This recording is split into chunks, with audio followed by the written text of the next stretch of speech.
Hello, this is The Bittersweet Life. I'm Katy, Sewall. Tiffany and I are hard at work producing the next season of shows, which will begin in September of 2025. That means that for the month of August, we'll be sharing a few favorite shows from the past. We hope you enjoy this summer of fun ideas.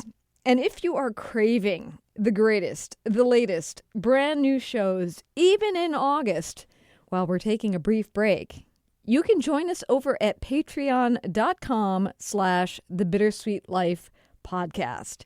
There is a link in the show notes. Over there, we will be releasing new episodes throughout this month. And your monthly donation will keep this independent production humming along in the year to come.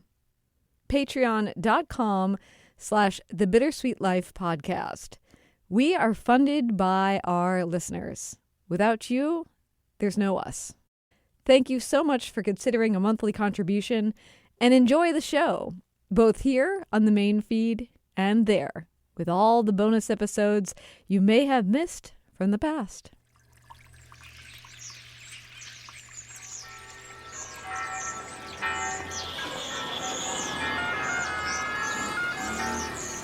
Welcome to Rome. This is The Bittersweet Life with Katy Sewall and Tiffany Parks. Hello, this is The Bittersweet Life. I'm Katy Sewall. I'm Tiffany Parks. And today we're going... Oh, sorry. Okay.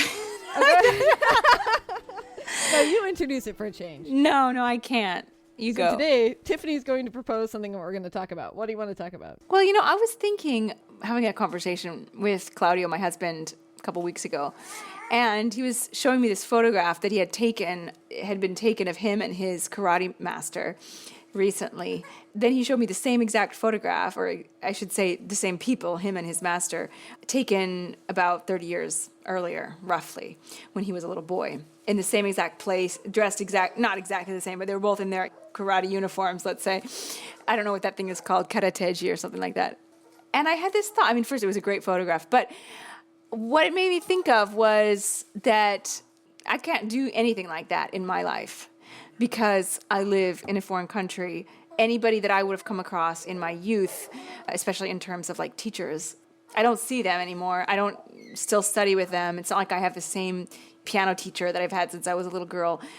That's a thing that is true of all expats, especially people who move around a lot. I've only really moved a couple of times, but some people move every 3 years, every year even.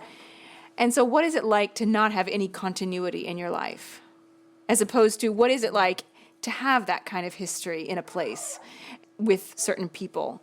Is that valuable, or is that just something that seems cool to people who don't have it? Yeah. What would Claudio say, do you think, as far as what it's like to study under the same guy 30 years later? I think he's really enjoying it. Now, he hasn't studied 30 years continuously. He studied from the time he was about 5 or 6 to the time he was 14. Not even older, like 18 maybe. And then he stopped, and he just started back up again in the past couple of years. It was something that he felt like was missing in his life that he shouldn't have given up. The way I feel sometimes about, like, let's say ballet. I never studied ballet to anywhere near a professional level, but it was something that I loved, that I was really serious about, and I stopped. And I've always wanted to pick up again as a hobby, but just have never found the time. And so I think it's really great for him. And I think those kind of things, revisiting places in your past, are magical in some way. I would agree with that for sure. Maybe that's why I'm stuck in Seattle forever. Yeah, I wonder if that's another thing. Do people get stuck in the same place because of the pull of their history and a pull to keeping that continuum going? That's such a hard question to answer, because I feel like sometimes you get stuck in a place just because you can't see your way out of it. You know what I mean? It's almost like a forward momentum. But at the same point, having lived in Rome with you, I can see my way out of it now. So it doesn't have that same pull. But you're right that the continuity, it is a factor for sure. Not so much with teachers, but with friends. I have a big group of friends here that are, most of them, well, maybe not most, lots of them are from high school or even middle school, including yourself, although you're on the other side of the world. But having relationships that last so long is pretty rare. It is rare these days. There is a benefit to that. They know so much of where you've come from. You're not starting getting to know you. It's They already have seen your evolution for so long. Oh, exactly. For me, as someone who, I don't have any friends in my life, in my daily life here in Rome that I've known more than 10 years, because I've only been here 10 years, except for when you were here. And it's better now that I do have some friends that I've been with, known for 10 years. But my first few years here, I only had friends that, I don't know if you could hear Aurelio in the background. My first years here, it was really hard because everybody I saw, I knew for such a short period of time. And when I saw an old friend, when I went back home, it was this feeling of complete, comfortableness or comfort, I guess is the correct word. Just knowing that this person is not going to judge me based on some random thing that I say because they know me. They know my history. And if I say something really rude or I get mad at them for something stupid and act like a jerk, they're not going to hold that against me because they know who I am. And that was just one blurb. By the way, not a very accurate description of how you are. Well, I've never known you to say something that's terribly rude or awfully offensive. Offensive. Well, I have my moments. Probably not around you, but I have had my moments before. Sure, everyone has their moments. But it's nice to be with old friends because you do know that they know who you are. Mm-hmm. They know who you really are, and you don't have to do all the getting to know you talk. I get, so I know, and we've talked about this a little bit. The main question in the United States being, "What do you do for a living?" I get so sick of answering that question. So terribly sick. So when you meet new people, you always think to yourself, or you get invited to a cocktail party that's sort of a schmoozing, get to know new people kind of thing. And you're like, oh gosh, can I talk about what I do for a living for the next 2 hours with random strangers? I guess so. Yeah, for me, it's, why'd you come to Rome? What made you decide to come to Rome? That question, especially because I used to work a lot as a tour guide, and I still do a little bit, but that was my day job for a long time. And every day, at least one person, one of my clients would say, and it's a really nice thing that they're interested in, that they care, to ask. But it's just like, oh my gosh, how many times am I going to have to? And then I would come up with little sort of catchy ways of answering, oh, it was fate, and just leave it at that. Or occasionally I would say, how'd you get to Rome? I'd be like, Alitalia. Yeah, the train. Very nice. Exactly. But yes, I know. It's fun as it is to get to know new people. It's hard. But I think also not just people, but also places. I think we both have a real strong connection to places. Definitely. I really want to take Claudio to Seattle. He's never been there. He's been to the States twice, but I have no immediate family left in Seattle, so we've never gone there together. But I really want to take him there. I want to take him to where I went to high school. I want to stand in the hall near my old locker with him, go to my English room where I loved both of my English teachers. They were awesome. Things like that. I want to take him to, I would have liked to take him to YTN, our old theater. Theater Northwest. Which is not there anymore. I mean, it's there, but it's not in the same building. It's not there. It's been ripped down, the old building. No, I don't mean it's there. I mean, it's the theater as in the company. Yeah. The organization still exists. It's just the building's not there anymore. And that was going to kill me, actually, because I would have loved to have taken him there. But, things like that. Oh, here's an example. We have a mutual friend who we did theater with way back in the day. And she has stayed in Mercer Island and had kids there. And her kids are older. They're I think teenagers or preteens. And they have done plays at the youth theater. And so for her, I mean, what is it like to be a mom of a youth theater kid? It's like going full circle. To be able to say to your kids, yeah, I remember doing plays here when I was little. I just think that things like that would have been cool to be able to say and be able to do. Yeah, it's true. It is cool. But then at the same point, for those of us who stayed behind, I've seen the hole that the youth theater left when they ripped it down. There is a certain deal of loss. And yes, it's not it is a company that still exists, but by being here, it's almost like you have to witness the changes too. It's not just sudden, it's actual. True. When you're not here, you can almost imagine that. To me, youth theater is still there. In my imagination, I'm just driving right by it. I can see it on the right as I'm about to go down Gallagher Hill. It's there. I don't have to ever see it unless I go back to Mercer Island one day. Which you will, hopefully. I'm sure I will. I have to drive by it every single time I go to visit my parents. See, that would hurt. That would be hard. There's a different building there, by the way. Oh, I don't want to even think about it. Do your parents live in the same house you grew up in? Yes. See, that is cool. Well, it depends on what you talk about as growing up, because I lived in Minnesota as a kid, as you well know, and that house is the one that I think of as being my childhood. But that said, my parents have lived in the same location since I was a middle school student, so really, the house that they're in is the one I grew up in, for the most part. Yeah, I mean, you were there from 10 years old, so...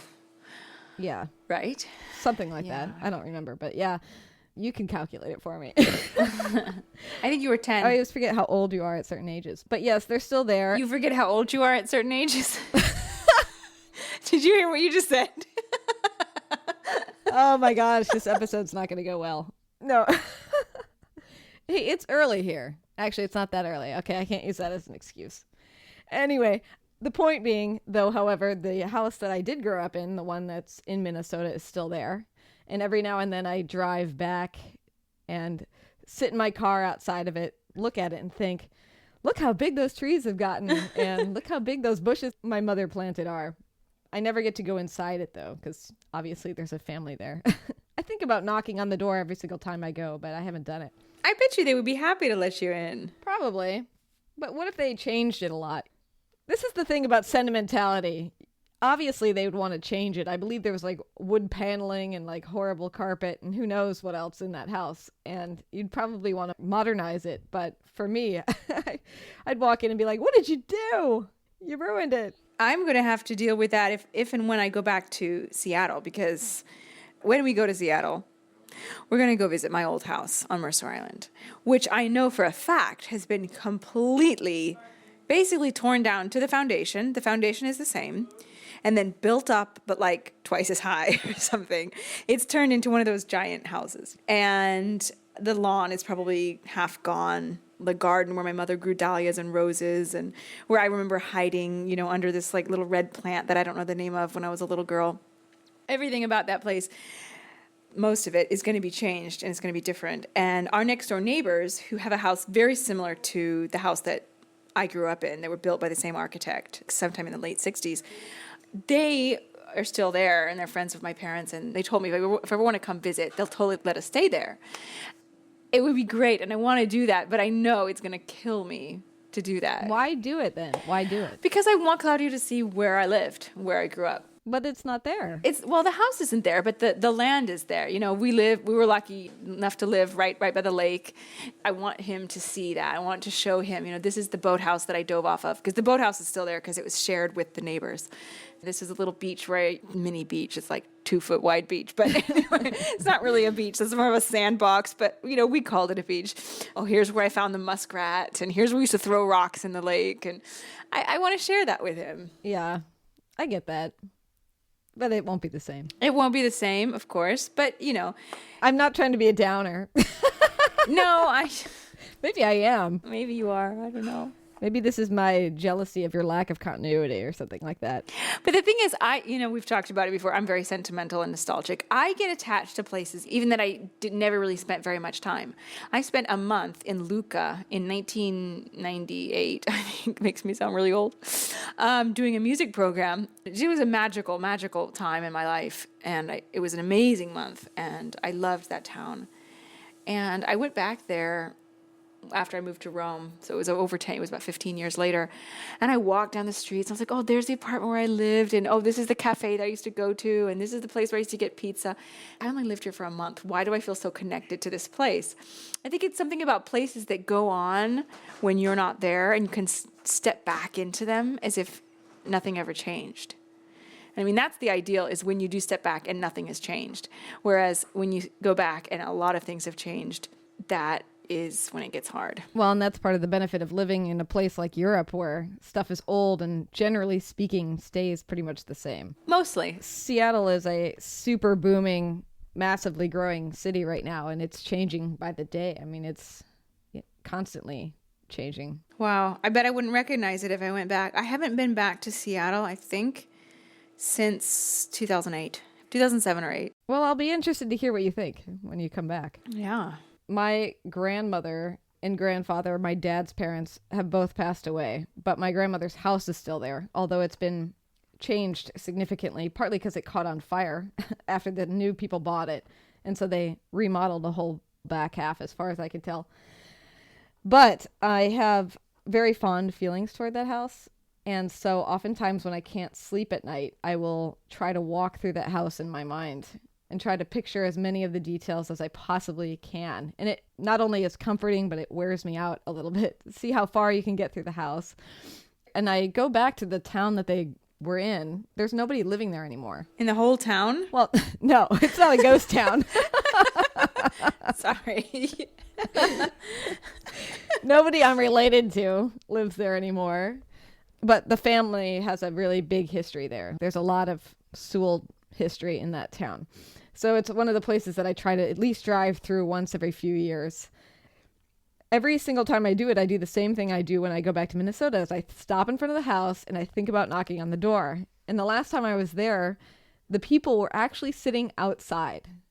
And I could have easily gone up to them and said, hey, my grandparents used to live here. Do you mind if I walk through the house? But then part of me thought, besides the shy part of me that doesn't want to approach a stranger who's having a cocktail on their porch, the other part of me was thinking, but it's going to be so different. If I walk through it in my mind, the details won't all be the same. I'll be able to fill it all in a new way. And do I want to do that? But at the same point, I have a slight fantasy about buying that house someday and living there. So I don't know. Obviously, we have a place problem, a serious place problem. And I get so attached to anywhere. Derek's always saying that I'll just move somewhere and put down roots immediately, like I did in Rome, where I'm just like, I'm never leaving. And then I have to leave, and now I'm in Seattle, and I've been here for a little while now. So I'm like, well, maybe I'll stay here. Maybe it's okay. Maybe I'm over the disappointment of being back. It's nice to be around all these old friends again. But I bet if we were to move, as long as it wasn't a horrible place. I didn't really like my college town very much. But I'm still sentimental about that college town. So 2 nights ago, I met a guy that was going to college there, and we got into a 20-minute conversation about what bars and restaurants still existed. I mean, it's the most ridiculous conversation. What does stuff cost now? We talked about that for like 15 minutes. Ridiculous. Anyway, so yeah, we have a place issue. But obviously continuity, it's interesting. I mean, in some ways you've had continuity because you were an expat that chose to stay. So you're not as fluid as some. No. In fact, I can't imagine living in a new place every couple of years. Although I'm attracted to that idea. It's a very exciting idea. I don't think I could do it because I'm like you. I need to put down roots too. Yeah. What do you like about the idea? Every time I go to a really cool foreign city, like, for example, I was in Krakow about 10 years ago, really quaint, pretty places. I always think I could totally live here. I was in Seville. I was like, I could see myself living here. Absolutely.